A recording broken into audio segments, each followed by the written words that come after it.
Hoje eu vou te ensinar tudo o que você precisa saber para nunca mais errar na escolha de cores na hora de fazer um degradê para pintura de agulha.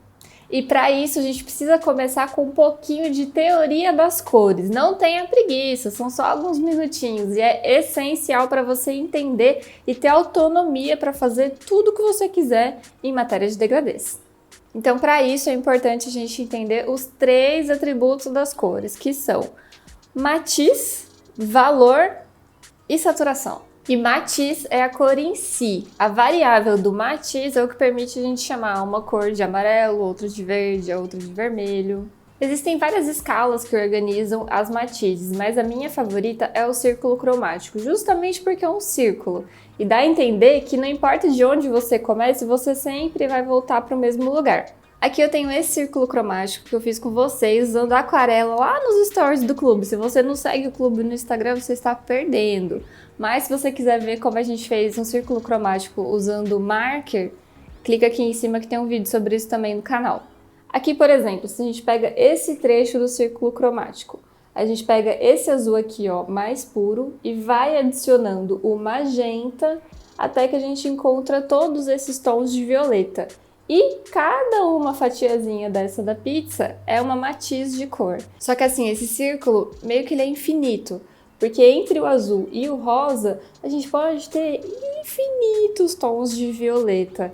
Porque se a gente altera, tipo assim, menos que 1% da cor, já é uma cor nova. Nesse vídeo, a gente só vai falar de cor pigmento, tá? É que na teoria da cor tem a cor pigmento e a cor luz. Mas agora eu vou dar um exemplo de matiz para vocês, usando uma ferramenta que é de cor luz, porque a gente está aqui no vídeo, e vou transitar entre as matizes de cor que esse vídeo poderia ter, que é uma ferramentazinha do programa de edição. Fiquei verde, fiquei azul, tá vendo? Eu tô alterando a matiz só da cor.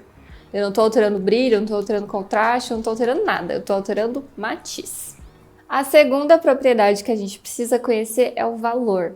E o valor fala sobre a quantidade de brilho ou escuridão de uma cor.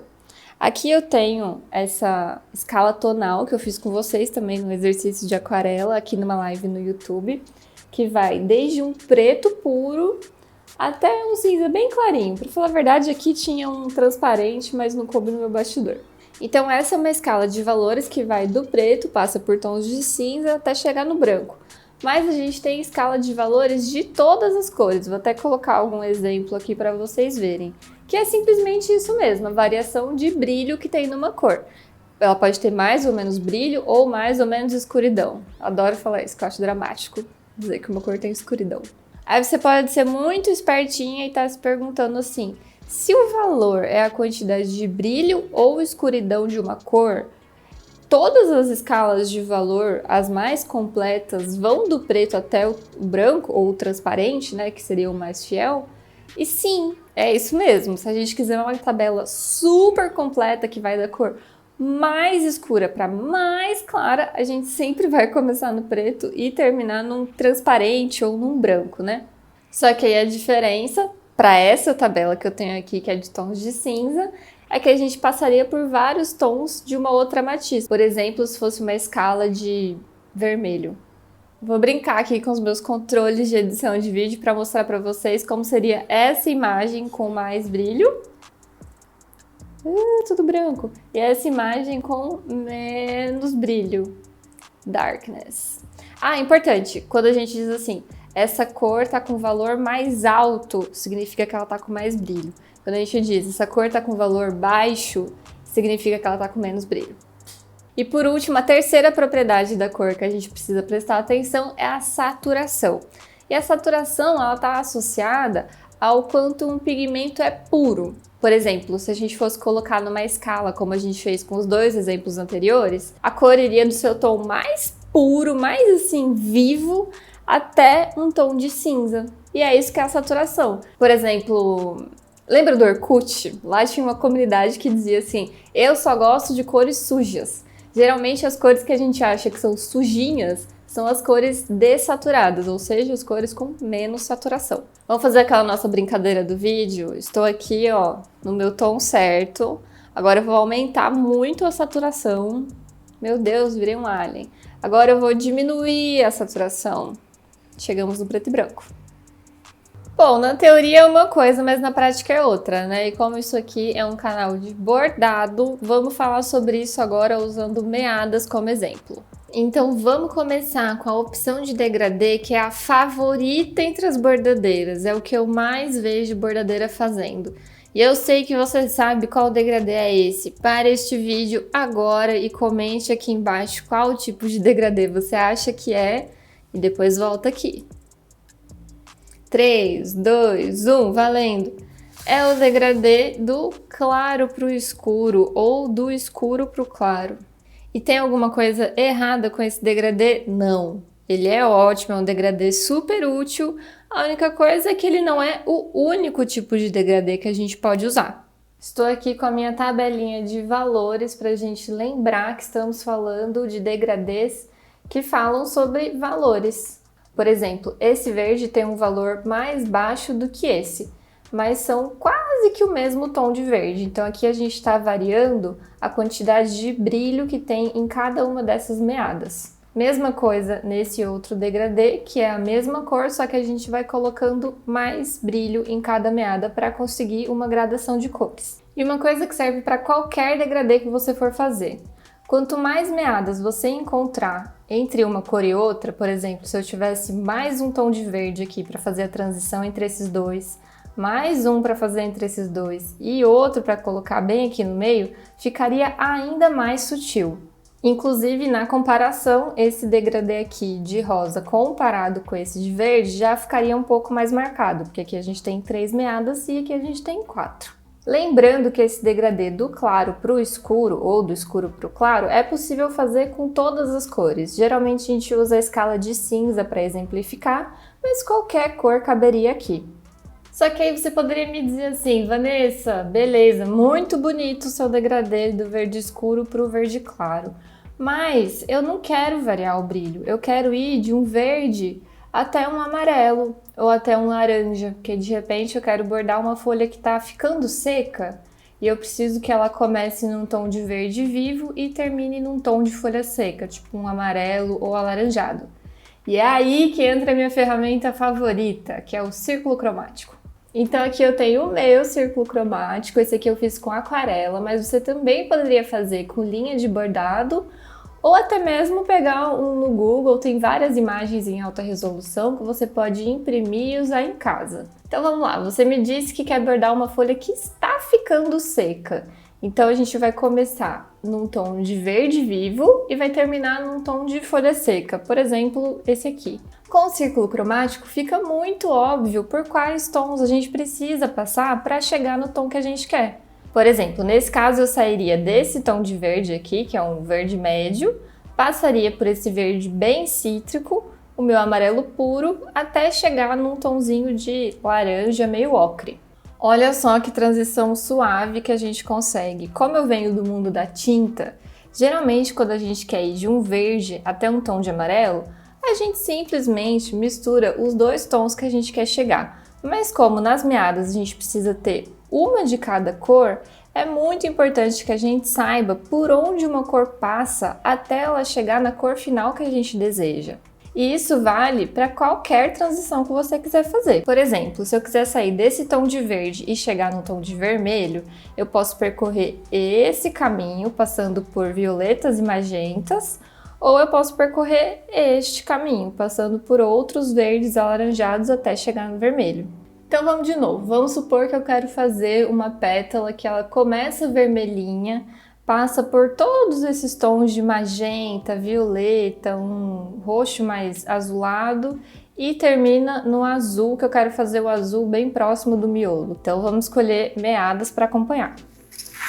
E olha só que belezinha de degradê mais harmônico. E é um caminho nada óbvio, você imaginar, ó, que a gente saiu de um vermelho e chegou nesse tom de azul e foi possível de um jeito super suave porque a gente obedece a ordem do círculo cromático.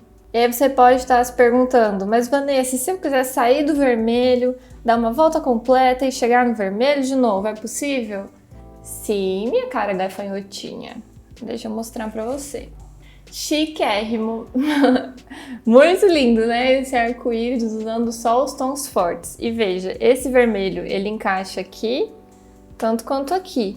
Então, ó, eu poderia continuar fazendo essa combinação eternamente, tipo indo desse vermelho, passando por todas essas cores até chegar esse laranja, repete o vermelho de novo e assim infinitamente passando por todas as cores. E desculpa aí quem é muito organizado, sim, eu tenho esse tom só na plaquinha, ia ficar tão melhor uma meada aqui no meio, né? Daí outro detalhe muito importante é que esse degradê só tá funcionando tão bem porque todas as cores têm o mesmo nível de brilho e de saturação. Pode ver que são todos tons médios super vivos. Mas seria possível se você quisesse fazer, sei lá, em tons com mais brilho, por exemplo? Me dá um minuto. Para vocês foi um segundo, né? Mas para mim foram uns bons minutos até eu achar esse arco-íris aqui. Isso porque essa marca de linha que eu tô usando não tem tantos tons pastéis quanto ela tem em tons médios, que foi aquele degradê que a gente fez antes, das cores vivas, sabe? Então, qual é a ordem que tá esse degradê? A gente tá saindo desse tom de azul, que tem um pouquinho de verde. Esse tom estaria aqui, eu acredito. E a gente dá a volta aqui, ó, passando pelos violetas, magentas, chega no laranja, amarelo, verdes e volta pro nosso azulzinho. Ó, ele encaixa dos dois lados. E aí eu sei que vocês são muito espertos e já repararam que tá acontecendo uma coisa aqui. Lembra que no outro degradê eu disse que ele funcionava porque as cores tinham o mesmo nível de brilho e o mesmo nível de saturação? Aqui acontece a mesma coisa, ó. A gente está mantendo a mesma saturação, porque apesar da cor ser clara, isso não significa que ela está desaturada. São cores claras, porém são cores vivas, elas não são aquelas cores mais sujinhas. Então essas meadas, elas compartilham dois atributos, que são saturação e brilho. E a única coisa que tem de diferente entre elas é a matiz. E essa é a fórmula de ouro para um bom degradê, que as cores que estão assim, ó, uma do lado da outra, compartilhem dois atributos e tenha só um atributo de diferença entre elas. Nesse caso, como a gente já falou, elas têm o mesmo nível de brilho, o mesmo nível de contraste, mas está variando a matiz, que é meio que a cor, é o que faz a gente chamar isso de amarelo, isso de laranja e isso de rosa.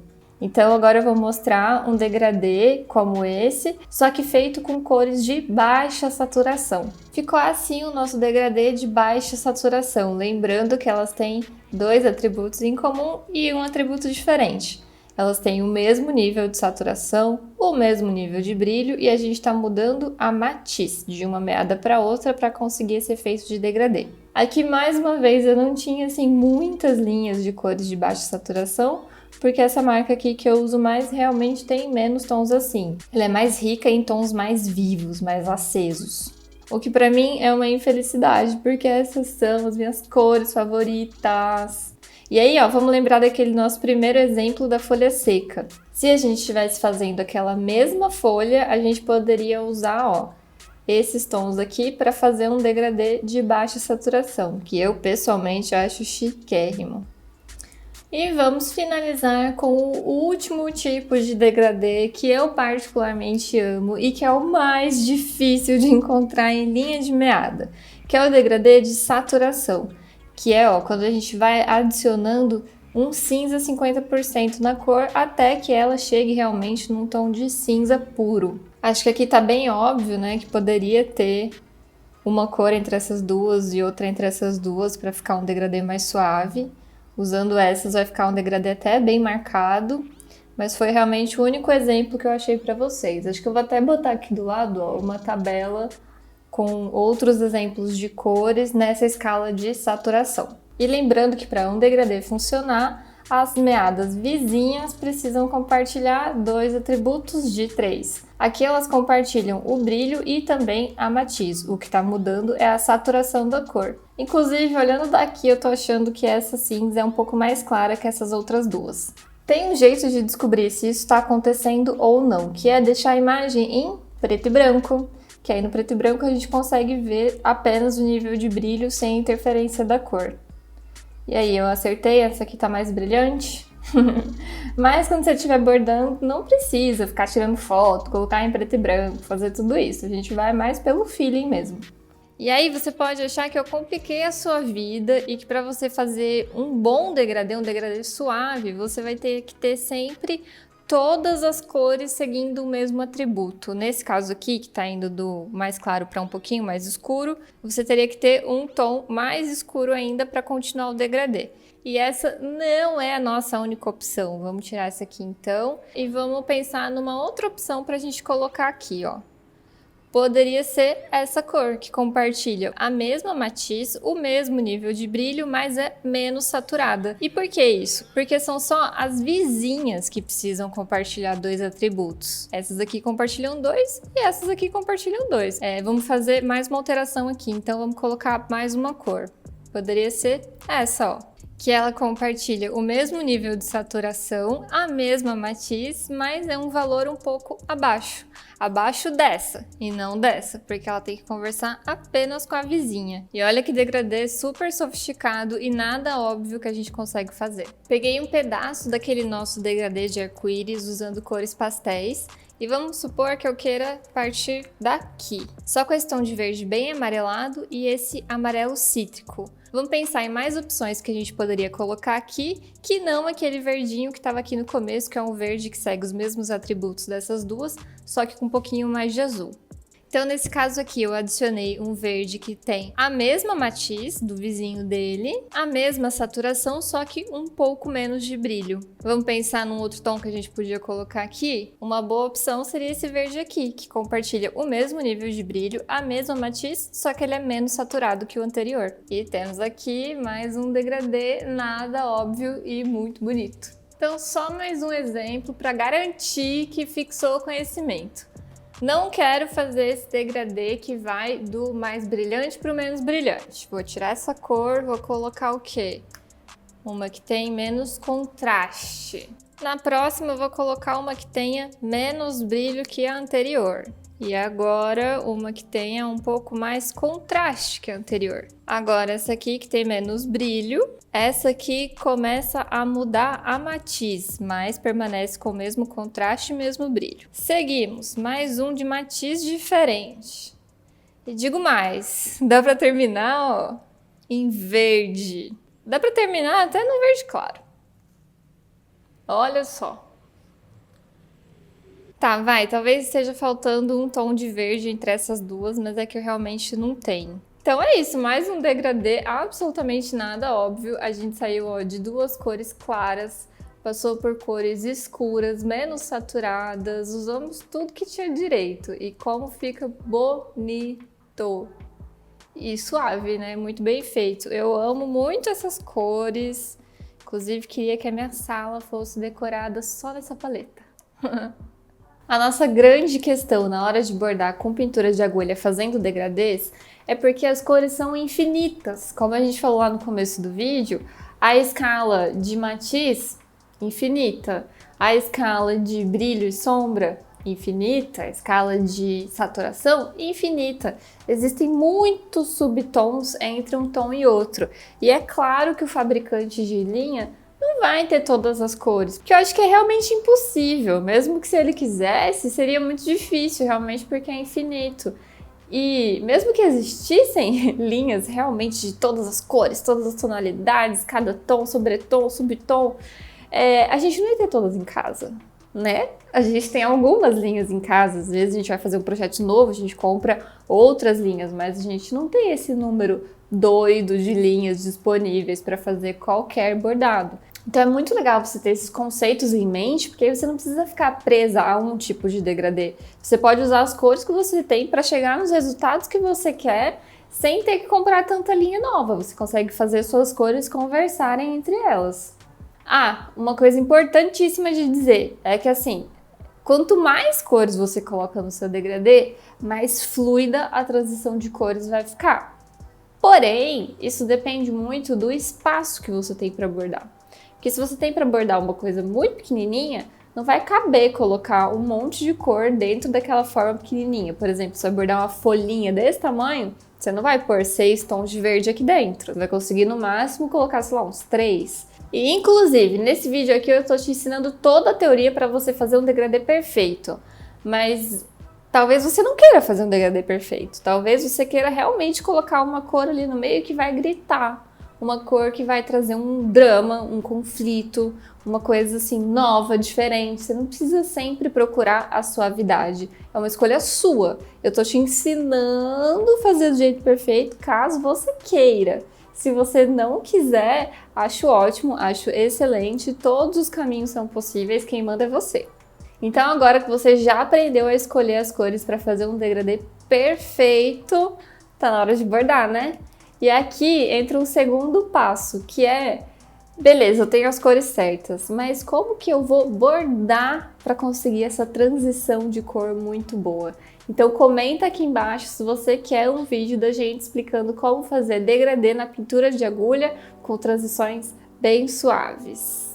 E não se esqueça de dar um like nesse vídeo, porque eu combinei com as fadinhas do degradê perfeito que todo mundo que der like aqui vai sair com as melhores cartelas de cor.